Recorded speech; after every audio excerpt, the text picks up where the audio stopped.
another vessel of flesh wandering these damned lands. I sensed the stench of mortality upon you from miles away. Was it the church? The druids? Or have the old gods marked you as their sacrifice? Don't answer. All paths lead to eternal darkness. The wheel of suffering turns without purpose. You seek the crossroads, like all others before you, as if it would save you from what awaits beyond the veil. It's where the weak gather, desperately clinging to the illusion of hope, to their prisons of flesh. It does offer temporary shelter, one final respite before the eternal night. Your soul is marked by corruption. I can see the void growing within you. If you seek liberation from the chains of flesh, I can open the gateway. Your life has been nothing but a cosmic joke, but your death could become a sacrament. Just say the word. Then my vigil ends at last. Excellent. Let blood be the key that opens the gate to oblivion.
My sister.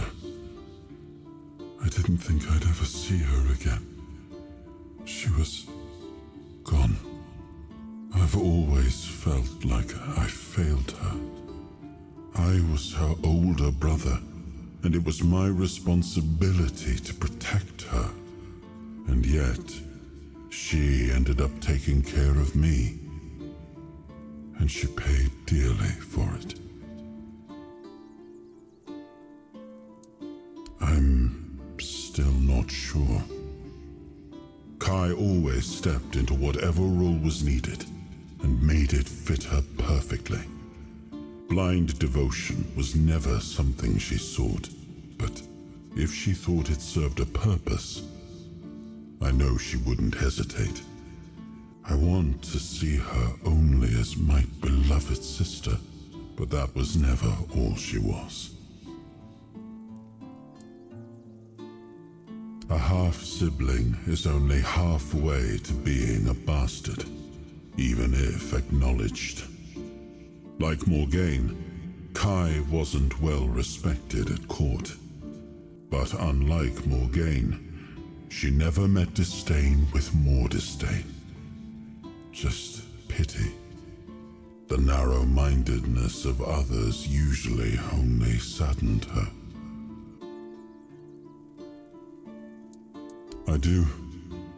I always have. She always stayed calm, no matter what was thrown at her. I don't think I ever saw her hesitate. When she made a decision, she was certain. I miss her presence and her counsel. Maybe things would have turned out differently if she'd been by my side. Morgaine was proud, and she wore that pride like spiky armor. She was also stubborn, never able to admit she was wrong. Kai was different, softer, but not weak. Quietly unyielding, full of unwavering conviction. Sometimes I envied her for that, but most of the time I was simply grateful.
Thank you.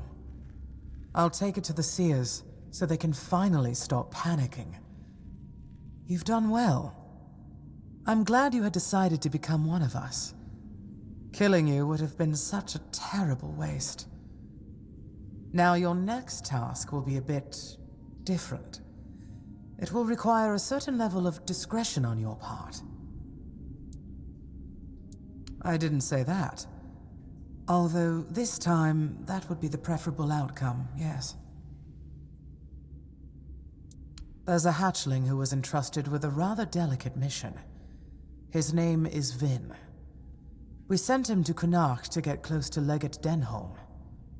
The problem is, he stopped sending reports, even though we know for certain he's still alive. Let's just say Vin is uniquely suited to the job. The poor boy needs a father figure in his life. And Denholm, well, he has his own regretful past. You'll have an occasion to help build a happy family. A rather inspiring task, don't you think? No. Vin must continue his mission. You see, Legate Denholm is a strong candidate for becoming a Knight of the Round Table. But he has his own mundane concerns. He regrets not having an heir to carry on his name. He regrets quite a lot, as you'll discover. Vin was supposed to position himself as the son Denholm always wanted. The son he could still have, provided he formally adopts one. We want this to happen, and it is your responsibility to ensure that it does. See that it is. I'm counting on you. Go, fly to Connacht, and may Morrigan's wings shield you from prying eyes.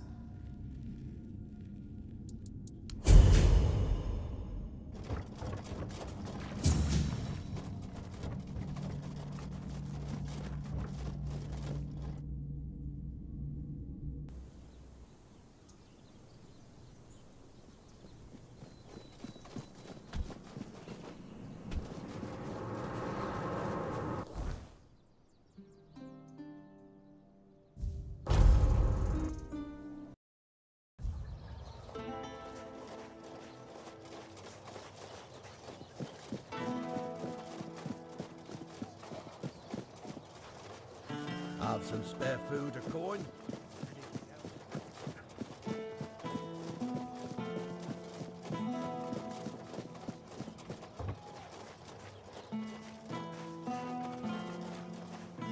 Sorry, I've got no time for chatting. I'm handling something important for Legate Denholm.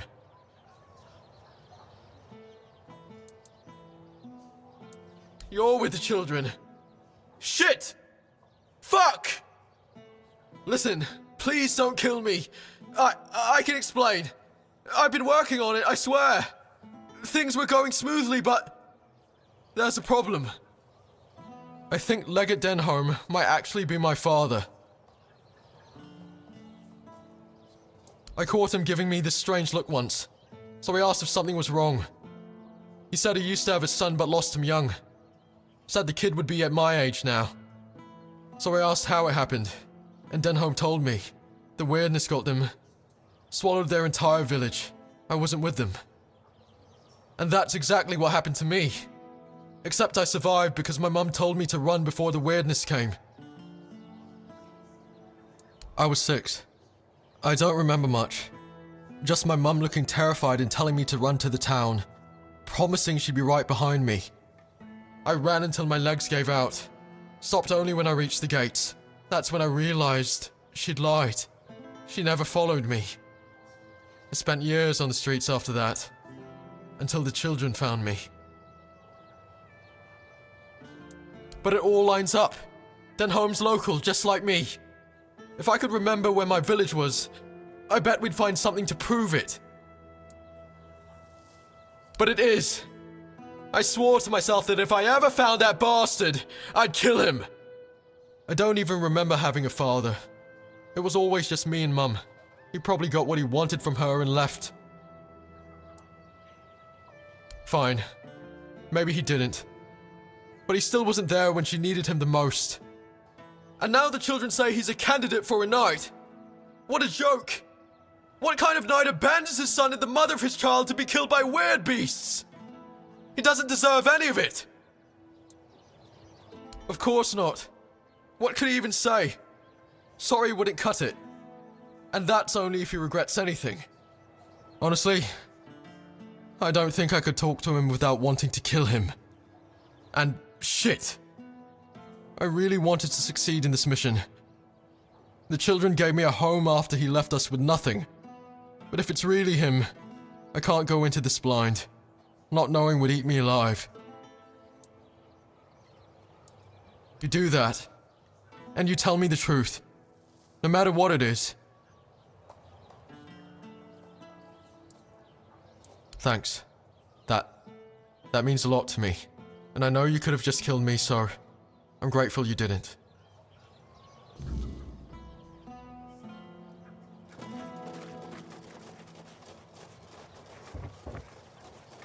Didn't expect to see you here. They thought it might be easier for me to connect with the locals, since, technically, I'm one of them. I used to live in a village nearby, but the weirdness swallowed it up, along with my wife and son.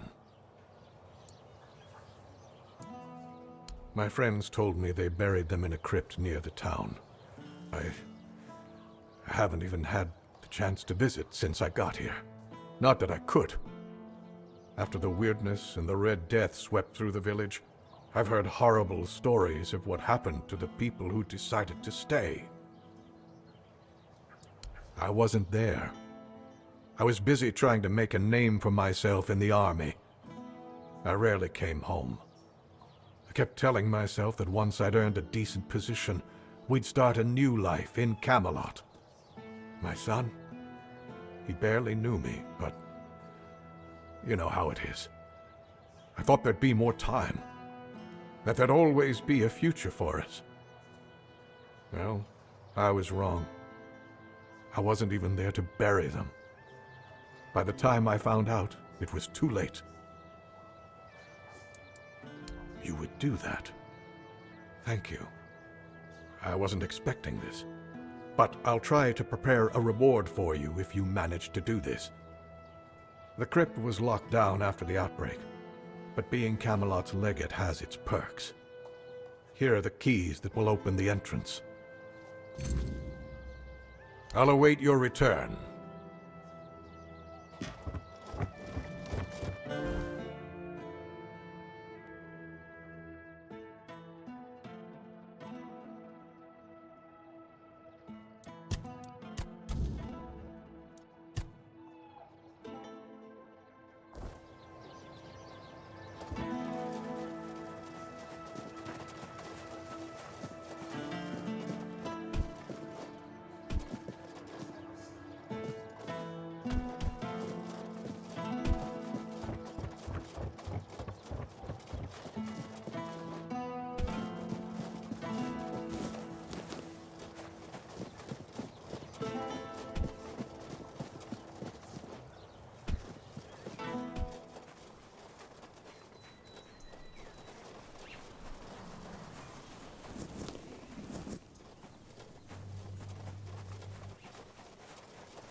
So, you finally arrived. Or is it the two of you? It's a pleasure to meet you. Call me Maggot. I don't like that other name Denholm and his men insist on using. I don't know, and that bothers me a lot. But I sense something lurking inside you, something quite terrifying, I must say. All I'm sure of is that you've been exposed to vast quantities of the weirdness and survived. And that's rare. Let's say I have certain skills when it comes to magic.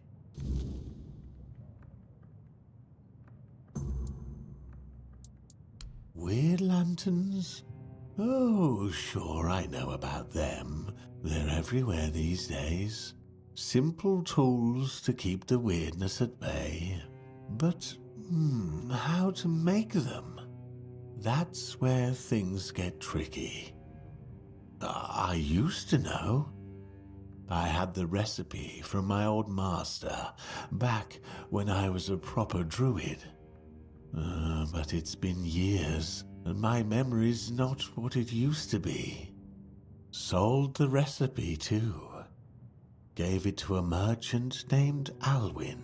He's got a thing for druidic artifacts, though you won't hear him bragging about it in public. If you want that recipe, you'll have to deal with Alwyn. But don't expect it to come cheap. He guards his treasures like a dragon hoarding gold.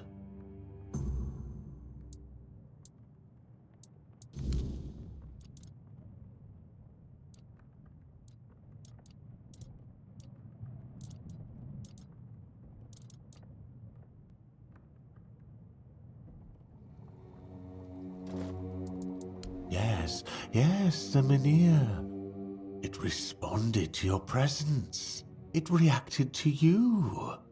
And that's unusual. It means big changes are coming to our small Kunacht. Do you know why all those Camelot troops are here? That's right. Unfortunately, they believe that by gathering all the dying Menhirs and placing them around Camelot, they'll stand a fighting chance against the oncoming weirdness. But they don't know, or they don't want people to know, that a Menhir is nothing but a piece of rock, unless it has been ignited by a special ritual. And if they were ignited once, they can be rekindled again. You see where I'm going with this? No. I want you to rekindle the Menhir. I'm too old to play a hero, but I can help you become one if you care about things like that.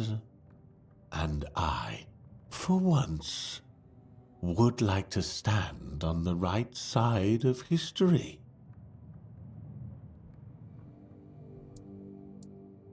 And you got where you are in life by always listening to what people in power tell you?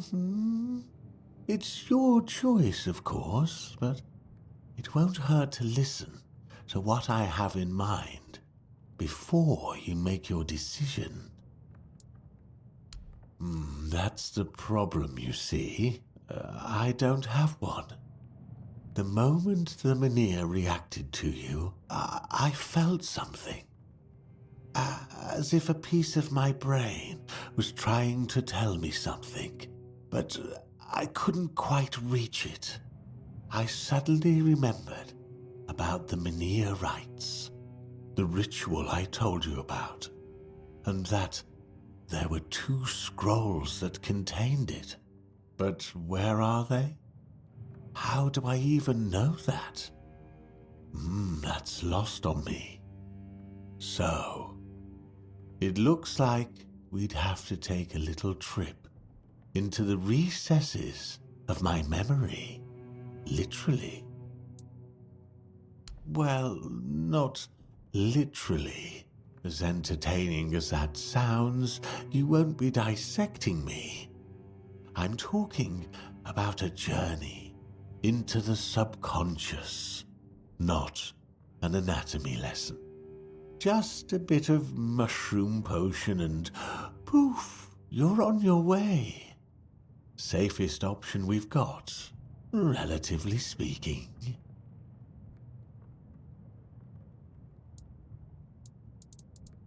I like your eagerness, but I don't exactly have the materials required for this particular kind of potion on me.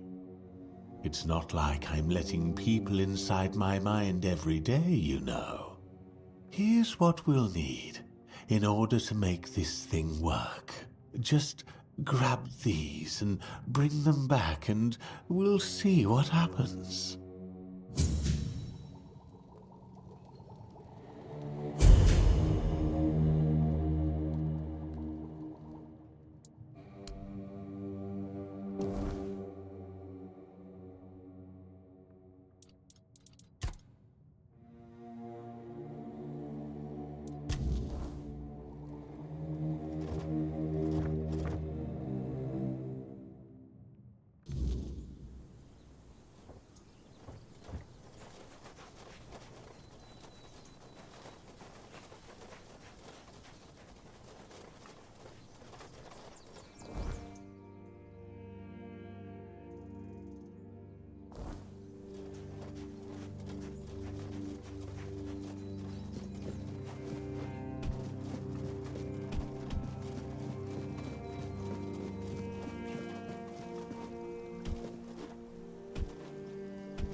Ah, a fine day for business. And perhaps for bargains, too. Weird lantern recipe. That's an interesting claim. I assure you I've never dealt in such peculiar items. Now, if that is all, I'm a busy man. Good day.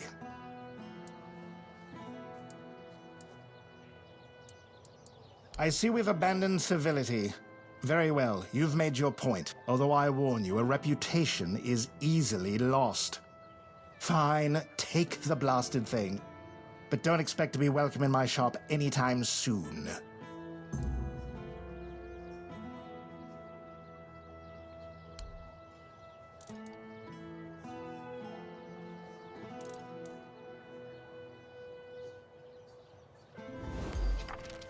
Hello again. I've got everything you didn't know you... Safe journeys.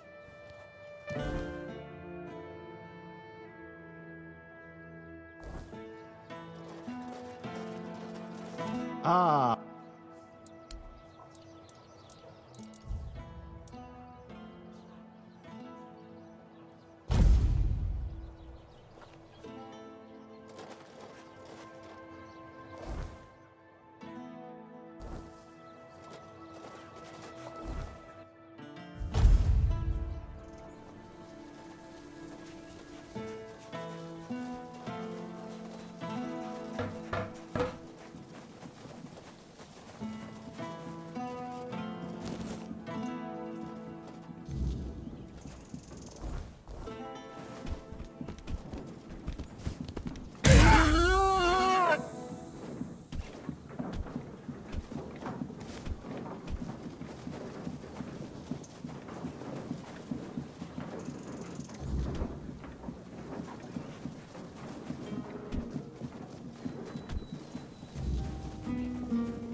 need to get away!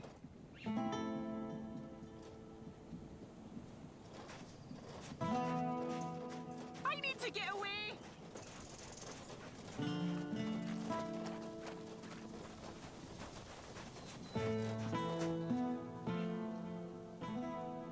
Another one? We've had enough strangers in Kunacht. You lot bring nothing but trouble. Ha! Welcome in, you say, when your lot just barges in and takes whatever you please. Like old Norm's woodshed. That got requisitioned by Camelot. They shoved some fancy paper in his face and said, "This is ours now."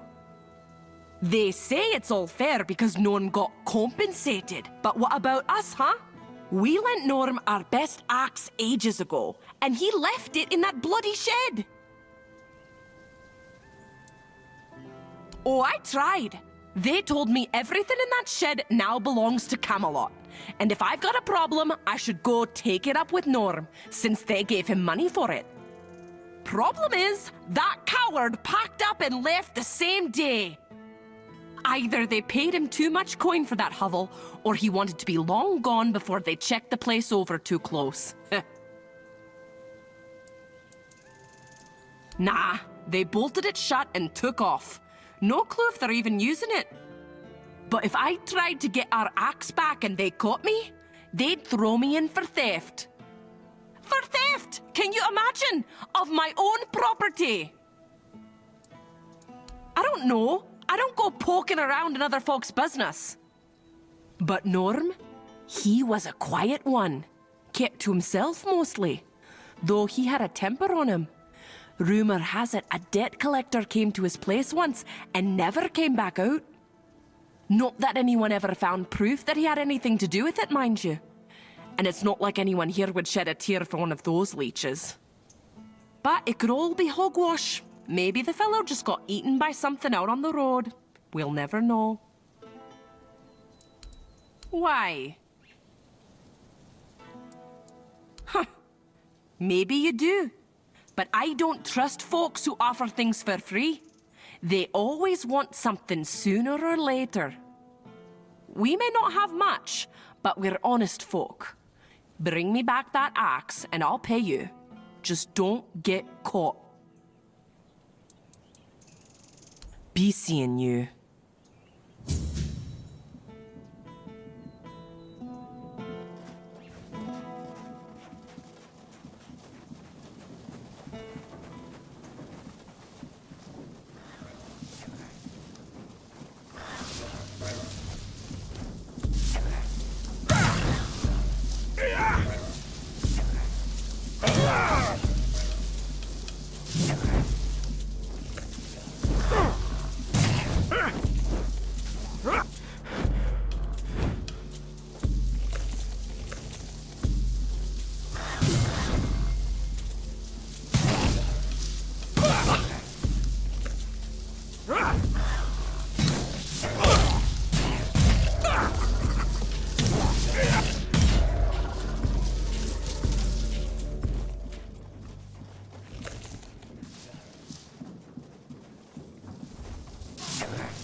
We've harvested some good crops lately. You're in luck. Ha! You really did! Camelot didn't give you any trouble? Huh. Maybe there was something to all those tales about Norm after all. He always seemed so polite. Helped my Reese figure out the best way to grow wheat outside the repellers. It just goes to show you never really know your neighbors, eh? Well, here's the payment I promised, and some freshly picked veggies, too. Difference? Sure, it's brighter, safer maybe, but let's not pretend this fixes everything. The weirdness isn't going anywhere. It's just waiting for its next chance. Those lanterns are a patch, not a cure.